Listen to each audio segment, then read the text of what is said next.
So we're going to continue with our learning with gravitational fields, but we're going to come across this, going to explore this concept of geostationary motion.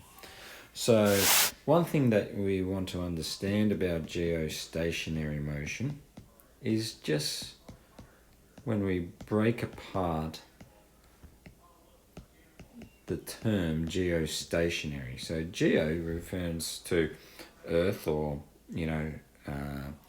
terra, what's happening with the Earth. And stationary means that it's sitting stationary with the Earth. So what we're exploring here is we're talking about satellites that are moving in orbit but are staying stationary to a specific point on the Earth. And I'll sort of discuss this a little bit further. But the one thing that I want you to understand is we don't necessarily always use the term geostationary motion. We can use an alternative term called geosynchronous. Means the satellite is in sync with the Earth's motion. Alright, so you just need to be aware of those two terms. Now, effectively what we're talking about is, let's say that I have some city based on the Earth, and I call this city A, and this city obviously is located at the equator. Okay, we can see that. It's moving in this direction, and we can put a satellite out here, which we'll call, SA, because it's moving in sync with the city A. And as this city A rotates with the Earth around, so that will be subscript, okay, the satellite is doing the same. And if you were having a geosynchronous satellite and it's sitting above the city, you'd always be able to see it.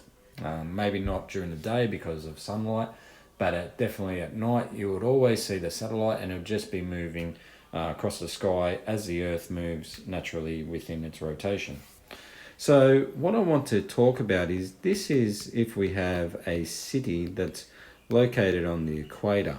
And what I want to do is I want to move over to this region here and then have a look at it from, if you like, a top-down view. So looking at it from a cross-sectional view.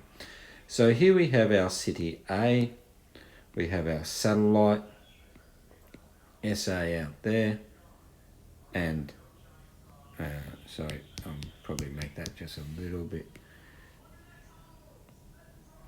more proper. Okay, and as A moves around, okay, let's say it moves around a quarter of a day, A, well, our satellite is sitting with it. Okay, now it doesn't necessarily always have to be around the equator. So for example, we could have a satellite sitting either in, above the equator, either in the northern hemisphere or below the equator in the southern hemisphere, like in Australia. But let's for this example put something up around Europe, okay, which would be around here. And we could call that city B. And what we can do is we can have satellite B, and as B moves around, so does the satellite. Okay, so that it's always in sync with it. So this might be, obviously from a top-down view, the circumference of this latitude is smaller than the circumference of the latitude around the equator. So B, satellite B, like so. We could take it a bit more than a quarter of a rotation. B dash, that's with the Earth's rotation. And the satellite is still in sync with the city. And this is really good for telecommunications when we do use satellites, because we always want to make sure that we have satellites ready to bounce off signals, to be able to, relay signals and follow certain things within mapping. So I've got this problem, and this is a theoretical problem. But it's actually a very practical problem that actually pertains to a lot of satellite motion and calculations that go on with satellites. And what we're asking is to calculate the altitude of a satellite in a geosynchronous orbit above the Earth's equator. Okay, so a couple of things that we're going to do here, or a couple of things that we want to ascertain here. We have to find the velocity at which the Earth's surface is rotating. So if we want to find that velocity at the Earth's surface by the rotation, what we're going to have to do is we're going to have to, sorry, I'll just get rid of these little bits. So the circumference of the Earth, okay, is going to be 2 pi times its radius,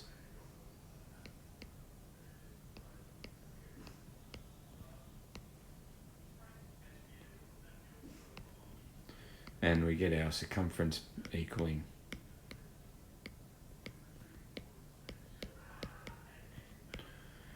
so 40 million odd meters, okay, or 40,000 kilometers. That's the circumference of the Earth at the equator. So I'll just put that at equator. And that's what it's saying, at the equator. So we're going to follow that, and then we're going to try to find the time at which it takes, okay, for rotation. Time of rotation, and that's going to equal 24 hours times 60 minutes times 60 seconds, and we're going to find it in seconds, and that's 86,400 seconds. So we can find the velocity at the surface. That's just going to be the quotient of both of the values.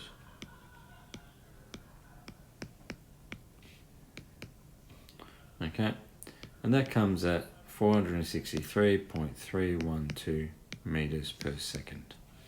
Okay, so that's the velocity of the Earth. If you're standing on the Earth and someone's watching you move around the equator, that's the velocity you're going to be moving at. We can then find what our angular velocity is going to be. Okay, and our angular velocity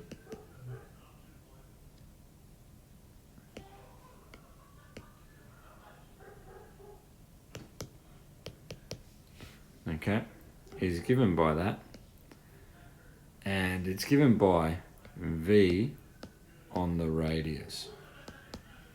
So if I find my angular velocity,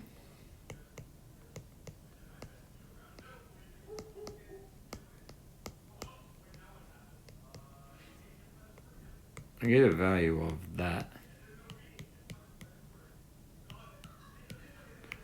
radians per second. Okay, and that's going to come in really handy when we're going to have a look at our motion of our satellite. We want to have angular velocity because the velocity of the satellite is actually going to be different to the velocity of the Earth because it has a bigger circumference. So we need something to be able to equate it with, and angular velocity allows us to do this. So what we're going to then do is we're going to say that the gravity, or the apparent gravity of the satellite, is given by g, large mass, the mass of the Earth, r squared, and this equals the acceleration, which equals v squared on r. So gm r squared equals v squared r. We can do a little bit of cancellations here. Okay. And we should be able to get an equation where v equals gm r, which is part of our equations when we look at orbital motion as well. Now we must remember that v equals r times the angular velocity. Okay.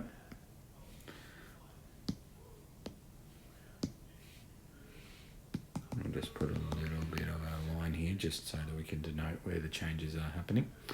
And r times the angular velocity is given by gm on r. Angular velocity, we know what that's going to be, but let's get this all in terms of r. Okay, so if I was going to rearrange the equation, what I could have is I could have the square root of r all cubed equals square root of gm on the angular velocity. Now we know what and then I'm going to put this in terms of r, and that will be 3